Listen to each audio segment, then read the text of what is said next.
The 1970s gave us some of music's most memorable one-hit wonders. Today, we're diving deep into the stories of 10 songs that topped the charts before their creators faded from the spotlight. These tracks defined an era, but the fascinating stories behind them remain largely untold. Shocking Blue, a Dutch rock band led by guitarist Robbie Van Leeuwen, created Venus in 1969, but it reached number 1 on the U.S. charts in February of 1970. The band's lead vocalist, Mariska Veres, with her distinctive striking appearance, helped to propel the song to international success. After Shocking Blue disbanded in 1974, Veres continued performing with various groups until her passing from cancer in 2006, while Van Leeuwen retired from the music business to quietly live in Luxembourg. What many listeners don't know is that Venus was actually a case of accidental plagiarism. The opening guitar riff was lifted from the banjo song by the Big Three, and the famous line, "I'm your Venus," was originally written as "I'm your penis" as a joke during recording sessions. The band changed it before release, but early demo recordings with the original lyrics reportedly still exist, locked away in Dutch music archives. Love Grows was recorded in just 2 hours by session musicians. But the song hit number 1 in the UK for 5 weeks and reached number 5 in the US. Remarkably, the singer never actually performed as part of Edison Lighthouse. He was merely the voice hired for the recording. The singer, Tony Burrows, holds the unusual distinction of having 4 separate hit singles with 4 different bands in 1970 alone: Edison Lighthouse, White Plains, the Pipkins, and Brotherhood of Man, making him simultaneously the most heard and least recognized singer of the year. Record companies deliberately kept his involvement in multiple chart success secret, fearing the public would reject an artist appearing on the charts multiple times under different names. Band of Gold was written by former Motown producers Holland, Dozier, and Holland,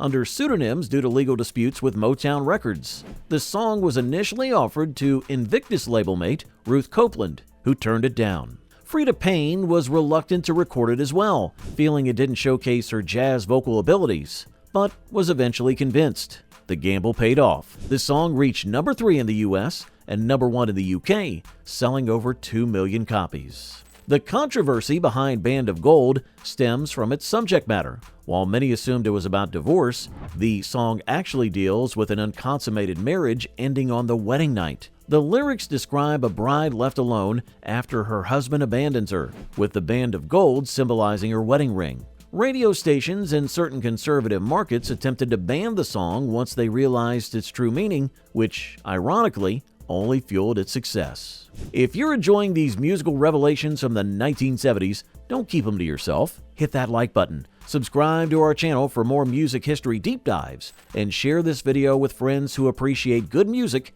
and the stories behind it. Now, let's continue our journey through these memorable one-hit wonders.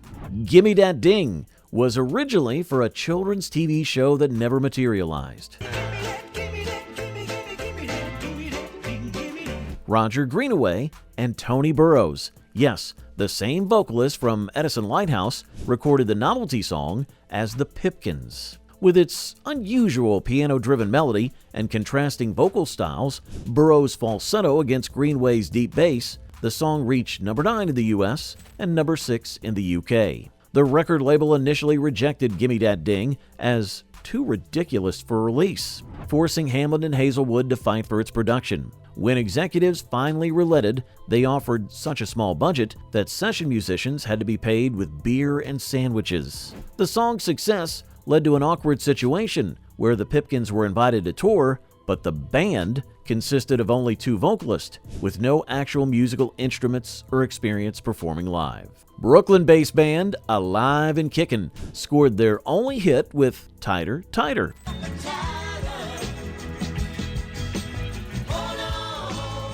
The song reached number 7 on the Billboard Hot 100 in 1970, but subsequent releases failed to chart. The recording session for Tighter Tighter descended into chaos when drummer Rick Bolker got into a physical altercation with producer Bob King over the drum arrangement. Tommy James had to physically separate them before recording could continue. Years later, the band was shocked to discover their record label had withheld nearly $400,000 in royalties, which they never recovered despite legal battles that continued into the 1990s.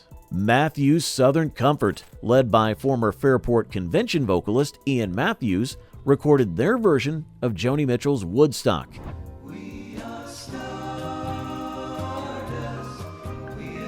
In 2 takes as a spontaneous afterthought during an album session. Their folk rock interpretation reached number 1 in the UK and number 23 in the US, outperforming both Mitchell's original and Crosby, Stills, Nash & Young's more famous rock version.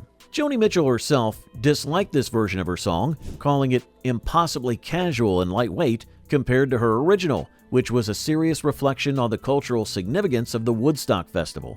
The irony is that neither Mitchell nor any members of Matthews' Southern Comfort had actually attended Woodstock. Mitchell wrote the song based on what her then boyfriend Graham Nash told her about the event, and Matthews simply connected with the melody, not the message. We're halfway through our countdown, and if you're enjoying, be sure to hit that like button. Subscribe now to ensure you never miss our videos about the songs that shaped our lives. And why keep these musical gems to yourself? Share this video with friends who appreciate the deeper stories behind the hits we all remember. Now, let's continue with more one-hit wonders from the 1970s. Vehicle was written by Jim Petterick, who later formed Survivor.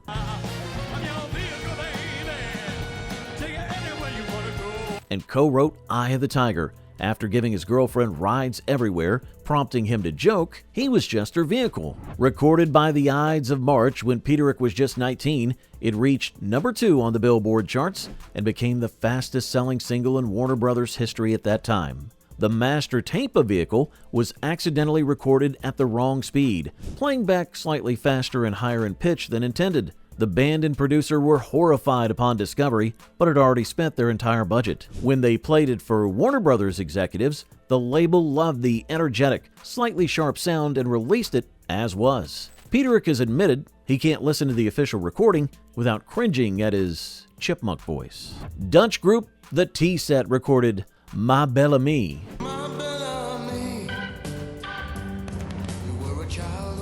As a follow-up to their European hit, She Likes Weeds. Though it reached only number 5 in the US, it sold over 1 million copies worldwide. The band continued to have moderate success in Europe through the mid-70s before disbanding, with members moving into production and other musical ventures. My Belle Amie was nearly blocked from US release due to misinterpreted lyrics. American censors thought the line, "I love your beautiful body," was too suggestive, not realizing the actual lyric was "my beautiful friend" in French. Additionally, the song's B-side Angels Coming was banned outright on several radio stations because programmers assumed it referenced drug use, when it was actually about religious experience. These misunderstandings created obstacles that prevented the Tea Set from building on their initial U.S. success. Canadian husband-wife duo Terry and Susan Jacks formed the Poppy Family, releasing Which Way You Goin' Billy in late 1969.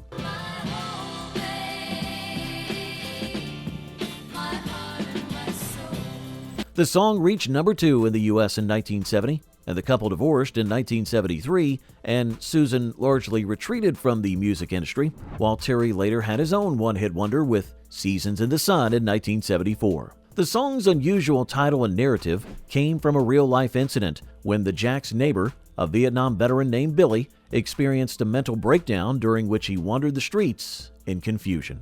The Friends of Distinction, a vocal group formed by the former members of the Hi-Fis, recorded Love or Let Me Be Lonely. The song reached number 6 on the Billboard Hot 100 and number 13 on the Soul chart. Despite their polished sound and follow-up hits like Grazin' in the Grass, the group disbanded in 1975, with lead vocalist Harry Elston and Jessica Cleaves pursuing other musical directions. The group was actually formed at the suggestion of football legend Jim Brown, who became their manager and used his celebrity connections to promote them. Their success was shadowed by internal conflict over Brown's management style, which prioritized financial gain over artistic development. Norman Greenbaum, a Jewish musician from Massachusetts, wrote "Spirit of the Sky" after watching Porter Wagoner sing a gospel song on television. Despite having no religious background in Christianity, Greenbaum created one of the most recognizable religious-themed rock songs ever. The song reached number 3 in the U.S. in 1970 and has been featured in over 60 movies and commercials. Greenbaum has lived off the royalties of this single song for decades, earning an estimated $10 million over his lifetime. The religious community initially condemned the song as blasphemous, because a Jewish musician was singing about meeting Jesus in the afterlife. Adding to the controversy, Greenbaum revealed in a 2006 interview that he wrote the song in just 15 minutes while high on marijuana, calling it a quick little ditty to make some money. Despite these revelations, the song continues to be played at Christian events worldwide. Ray Dorset wrote "In the Summertime" in just 10 minutes while on break from his day job.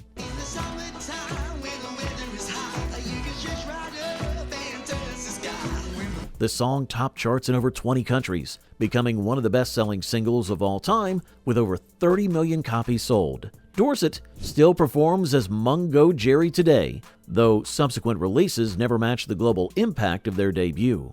The carefree summer anthem contains problematic lyrics that have aged poorly, particularly the line about drinking while driving.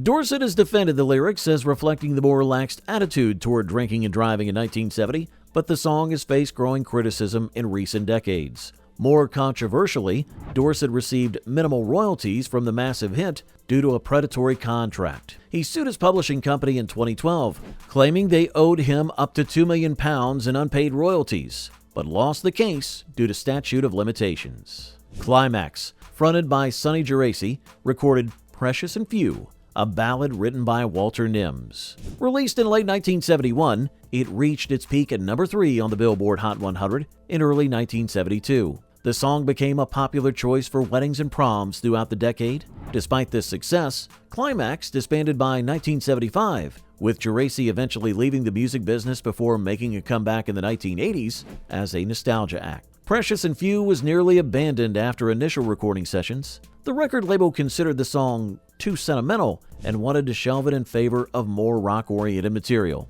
A junior producer secretly arranged additional orchestra sessions at his own expense, risking his job to complete the song as he envisioned it. That gamble paid off, but internal politics at the label meant limited promotional support for follow-up singles. Geraci later suffered a brain aneurysm in 2012 and spent his final years requiring constant care until his death in 2017.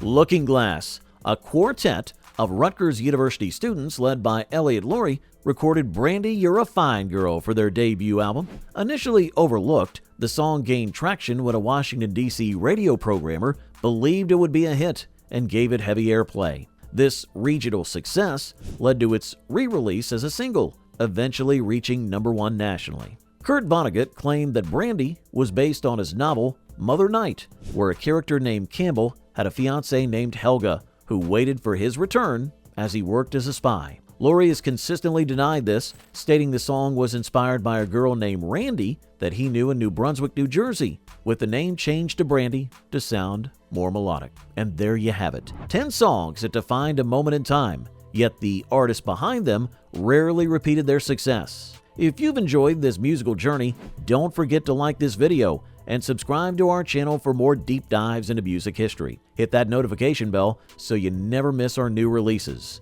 And share this with friends who appreciate discovering the untold stories behind the songs that form the soundtrack of our lives. Until next time, keep those records spinning and the stories flowing.